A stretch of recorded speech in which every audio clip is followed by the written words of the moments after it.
Livro de Êxodo, capítulos 21 e 22. Estes são os decretos que você apresentará a Israel.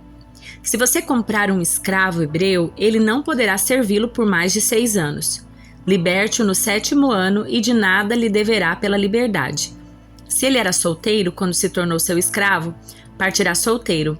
Mas se era casado antes de se tornar seu escravo, a esposa deverá ser liberta com ele. Se seu senhor lhe deu uma mulher em casamento enquanto ele era escravo, e se o casal teve filhos e filhas, somente o homem será liberto no 7º ano. A mulher e os filhos continuarão a pertencer ao senhor. O escravo, contudo, poderá declarar: amo meu senhor, minha esposa e meus filhos, não desejo ser liberto. Nesse caso, seu senhor o apresentará aos juízes. Em seguida, o levará até a porta ou até o batente da porta e furará a orelha dele com um furador. Depois disso, o escravo servirá a seu senhor pelo resto da vida. Quando um homem vender a filha como escrava, ela não será liberta como os homens. Se ela não agradar o seu senhor, ele permitirá que alguém lhe pague o resgate, mas não poderá vendê-la a estrangeiros, pois rompeu o contrato com ela.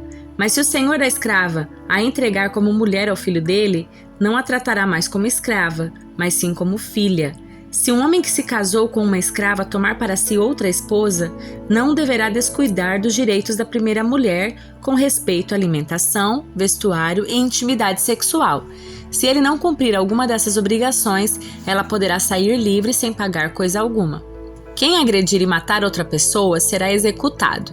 Mas se for apenas um acidente permitido por Deus, definirei um lugar de refúgio para onde o responsável pela morte possa fugir. Se, contudo, alguém matar outra pessoa intencionalmente, o assassino será preso e executado, mesmo que tenha buscado refúgio em meu altar. Quem agredir seu pai ou sua mãe será executado. Quem sequestrar alguém será executado, quer a vítima seja encontrada em seu poder, quer ele a tenha vendido como escrava. Quem ofender a honra do seu pai ou de sua mãe será executado. Se 2 homens brigarem e um deles acertar o outro com uma pedra ou com o punho e o outro não morrer, mas ficar de cama, o agressor não será castigado, se posteriormente o que foi ferido conseguir voltar a andar fora de casa, mesmo que precise de muletas. O agressor indenizará a vítima pelos salários que ela perder e se responsabilizará por sua total recuperação. Se o senhor espancar seu escravo ou sua escrava com uma vara e como resultado o escravo morrer, o senhor será castigado. Mas se o escravo se recuperar em 1 ou 2 dias, o senhor não receberá castigo algum, pois o escravo é sua propriedade. Se 2 homens brigarem e um deles atingir por acidente uma mulher grávida e ela der à luz prematuramente sem que haja outros danos, o homem que atingiu a mulher pagará a indenização que o marido dela exigir e os juízes aprovarem. Mas se houver outros danos, o castigo deverá corresponder à gravidade do dano causado. Vida por vida, olho por olho, mão por mão, pé por pé, queimadura por queimadura, ferida por ferida, contusão por contusão. Se um senhor ferir seu escravo ou sua escrava no olho e o cegar, libertará o escravo como compensação pelo olho. Se quebrar o dente do seu escravo ou de sua escrava, libertará o escravo como compensação pelo dente. Se um boi matar a chifradas um homem ou uma mulher, o boi será apedrejado e não será permitido comer a sua carne. Nesse caso, porém, o dono do boi não será responsabilizado. Mas se o boi costumava chifrar pessoas e o dono havia sido informado, porém não manteve o animal sob controle, se o boi matar alguém, será apedrejado e o dono também será executado. Os parentes do morto, no entanto, poderão aceitar uma indenização pela vida perdida. O dono do boi poderá resgatar a própria vida ao pagar o que for exigido. A mesma lei se aplica se o boi chifrar um menino ou uma menina, mas se o boi chifrar um escravo ou uma escrava, o dono do boi pagará 30 moedas de prata ao senhor do escravo e o boi será apedrejado.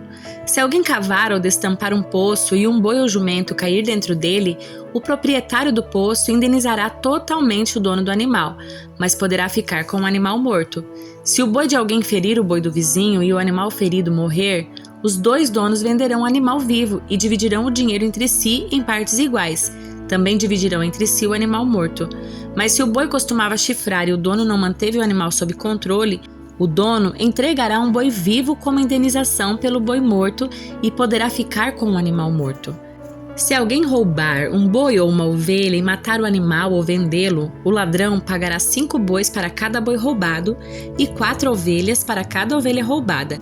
Se um ladrão for pego em flagrante arrombando uma casa e for ferido e morto no confronto, a pessoa que matou o ladrão não será culpada de homicídio. Mas se isso acontecer durante o dia, a pessoa que matou o ladrão será culpada de homicídio. O ladrão que for pego restituirá o valor total daquilo que roubou. Se não puder restituir o valor, será vendido como escravo para pagar pelos bens roubados. Se alguém roubar um boi, um jumento ou uma ovelha e o animal for encontrado vivo, em poder do ladrão, ele pagará o dobro do valor do animal roubado. Se um animal estiver pastando no campo ou na videira e o dono soltar para pastar no campo de outra pessoa, o dono do animal entregará como indenização o melhor de seus cereais e de suas uvas. Se alguém estiver queimando espinheiros e o fogo se espalhar para o campo de outra pessoa e destruir o cereal já colhido, ou a plantação pronta para a colheita, ou a lavoura inteira, aquele que começou o fogo pagará por todo o prejuízo. Se alguém entregar valores ou bens a um vizinho para que este os guarde e eles forem roubados da casa do vizinho, o ladrão, se for pego, restituirá o dobro do valor dos itens roubados.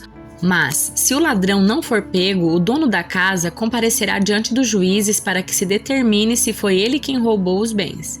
Em qualquer caso de disputa entre vizinhos em que ambos afirmem ser donos de determinado boi, jumento, ovelha, peça de roupa ou objeto perdido, as duas partes comparecerão diante dos juízes e a pessoa que eles considerarem culpada pagará o dobro à outra.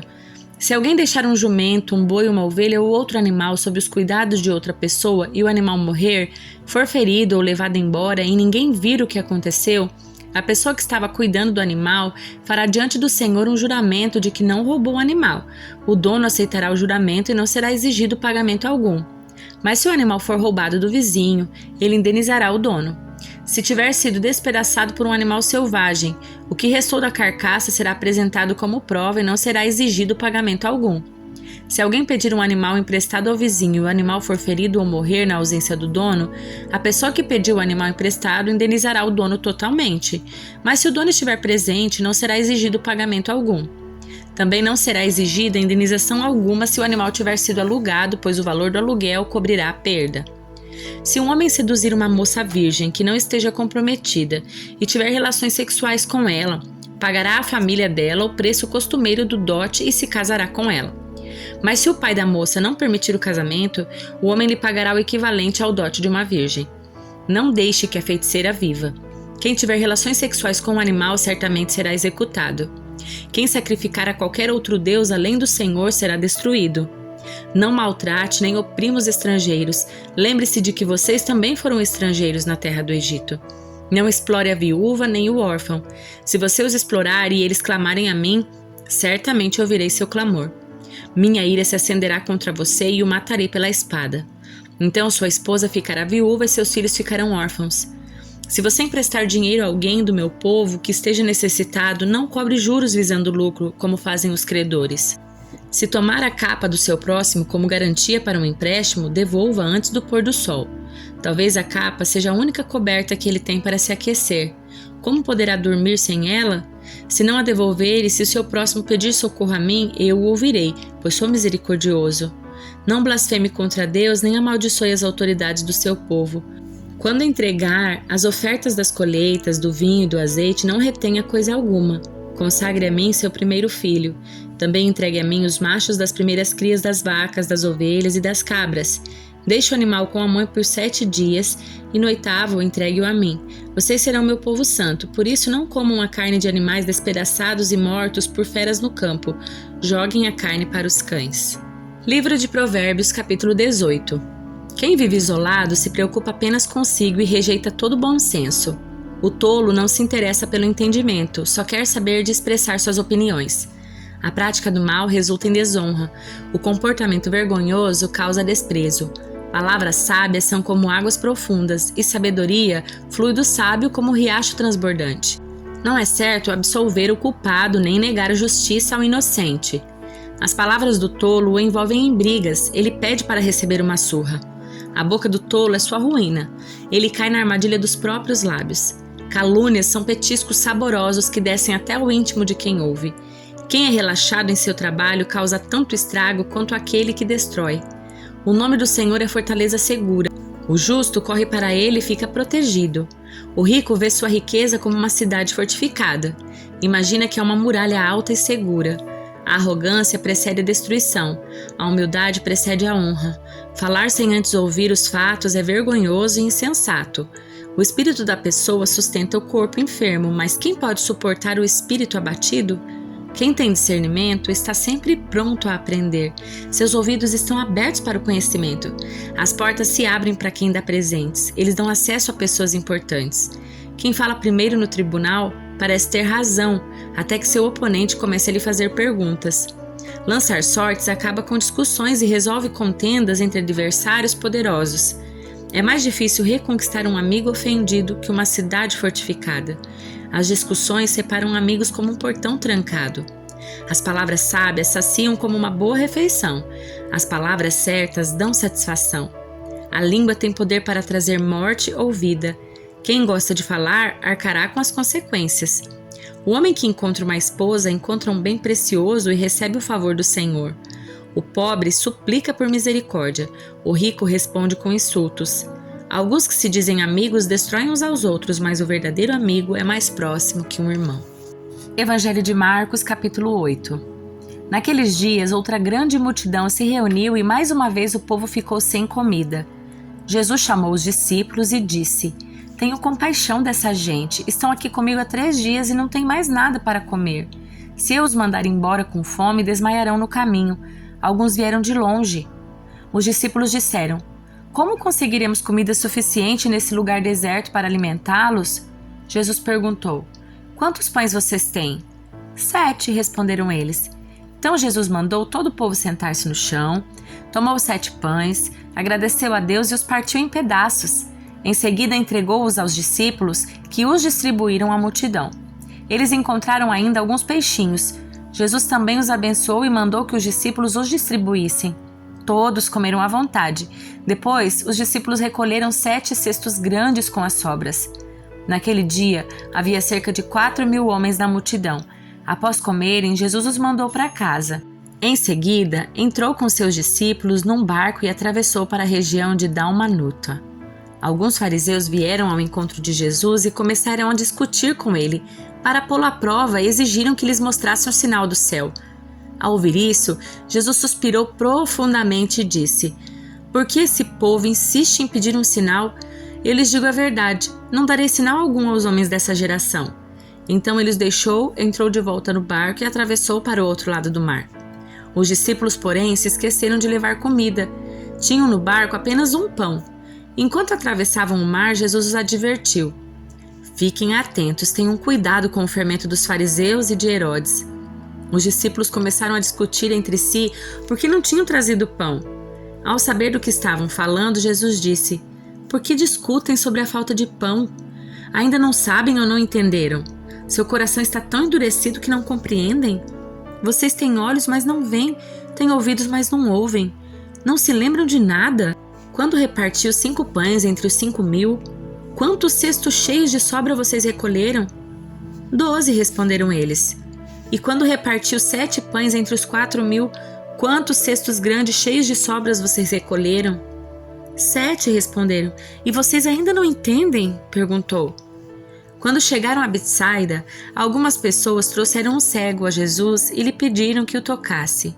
Ele tomou o cego pela mão e o levou para fora do povoado. Em seguida, cuspiu nos olhos do homem, pôs as mãos sobre ele e perguntou: Vê alguma coisa? Recuperando aos poucos a vista, o homem respondeu: Vejo pessoas, mas não as enxergo claramente, parecem árvores andando. Jesus pôs as mãos sobre os olhos do homem mais uma vez e sua visão foi completamente restaurada. Ele passou a ver tudo com nitidez. Então Jesus se despediu dele e disse: Ao voltar para casa, não entre no povoado. Jesus e seus discípulos deixaram a Galiléia e foram para os povoados perto de Cesareia de Filipe. Enquanto caminhavam, Jesus lhes perguntou: Quem as pessoas dizem que eu sou? Eles responderam: Alguns dizem que o Senhor é João Batista, outros que é Elias ou um dos profetas. E vocês? Perguntou ele. Quem vocês dizem que eu sou? Pedro respondeu: O Senhor é o Cristo.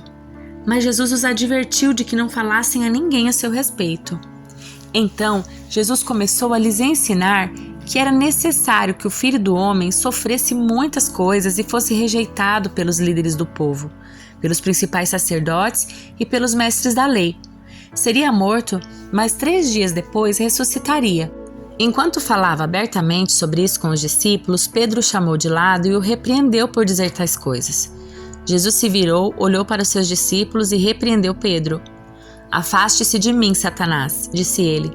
"Você considera as coisas apenas do ponto de vista humano e nada da perspectiva de Deus." Depois chamou a multidão e os discípulos e disse: "Se alguém quer ser meu seguidor, negue a si mesmo. Tome sua cruz e siga-me. Se tentar se apegar à sua vida, a perderá. Mas se abrir mão da sua vida por minha causa e por causa das boas novas, a salvará. Que vantagem há em ganhar o mundo inteiro, mas perder a vida? E o que daria o homem em troca da sua vida? Se alguém se envergonhar de mim e de minha mensagem nesta época de adultérios e pecado, o Filho do Homem se envergonhará dele quando vier na glória do seu Pai com os santos anjos."